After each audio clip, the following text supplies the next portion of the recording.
Alors l'écriture que vous voyez là, en cyrillique, ça veut dire port d'Odessa. Je trouve ça un petit peu compliqué de voyager dans ces pays-là quand tu reconnais pas l'alphabet. Bon, enfin d'un autre côté, c'est comme ça qu'on apprend. Donc voici l'entrée du port.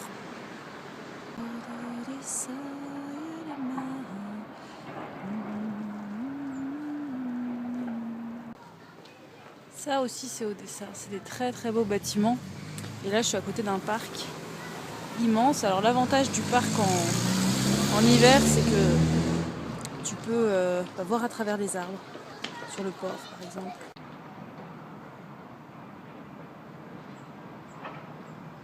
Des grues jaunes.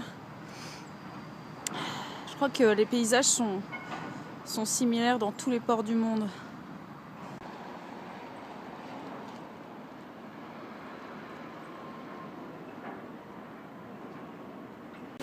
Alors ici, j'arrive dans un genre de paradis. Donc je suis dans un genre de marché d'Odessa. Et depuis le début, alors en fait j'ai beaucoup de bol parce que je suis avec un Ukrainien qui parle anglais, un Grec qui vérifie la qualité de la marchandise que j'achète. Et là ça sent le fromage, ça sent extrêmement bon. Il y a toutes ces petites babouchkas qui vendent ce fromage qui a l'air vraiment excellent. Donc voilà, des petites babouchkas et des petits messieurs également. Alors je pense que je vais... Là ça doit être du beurre. Je pense que je vais acheter quelque chose ici. Voilà, et puis là il y a des petites crêpes fourrées avec un genre de fromage frais. Alors il y en a plein d'autres partout. Et en fait ce marché il a quelque chose de fou parce que les prix sont très très bas parce qu'on est en Ukraine et on peut trouver absolument tout ce qu'on veut. Par exemple, je viens de m'acheter une chapka en poil de renard roux. Donc je suis plutôt contente de mon achat. Et voilà, c'est vraiment un joli truc. Et maintenant, je suis prête pour aller faire la révolution à Kiev. Alors là aussi, je suis au paradis. Donc ici, c'est le paradis du poisson. Donc il y a des étalages partout. Ici, c'est des étages de caviar. Alors voilà, ça coûte vraiment que dalle. Il y a du caviar partout. Et voilà, encore du poisson.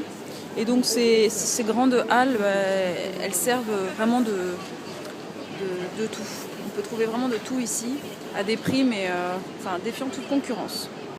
Me voici tout en bas, c'est les escaliers Potemkin qui ont été immortalisés dans le film portant le même nom et parlant d'une mutinerie de marins.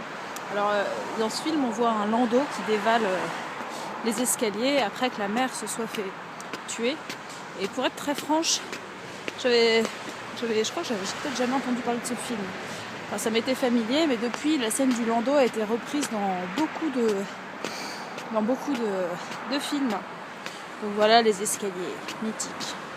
Alors tout en haut des escaliers Potemkin, on trouve cette avenue, c'est l'avenue Primovskaya. Là on en voit une partie, là on voit une autre partie.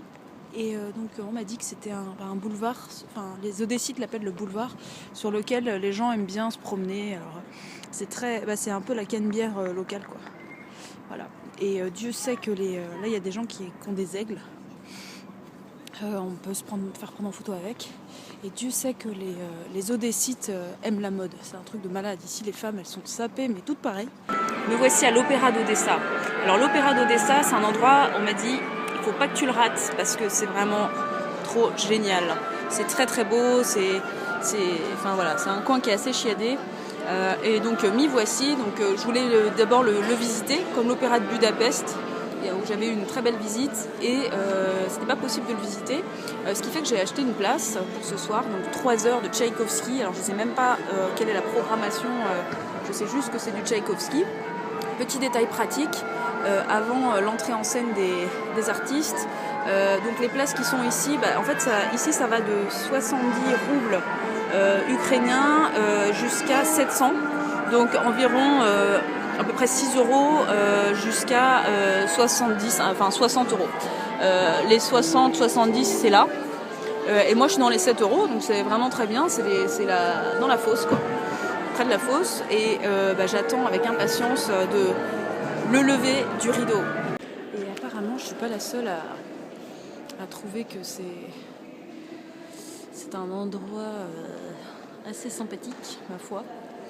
Parce que toutes les petites nanas, ça y est, se font prendre en vidéo, en photo, le long de ces escaliers.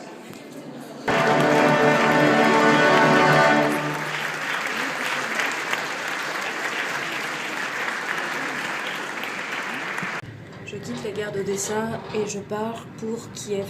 Voilà, donc là c'est un peu transsibérien le retour, puisque je suis dans une petite cabine avec 4 personnes et c'est sauvage, c'est wild ce soir. Voilà, un couple et une jeune fille et ça me rappelle encore une fois.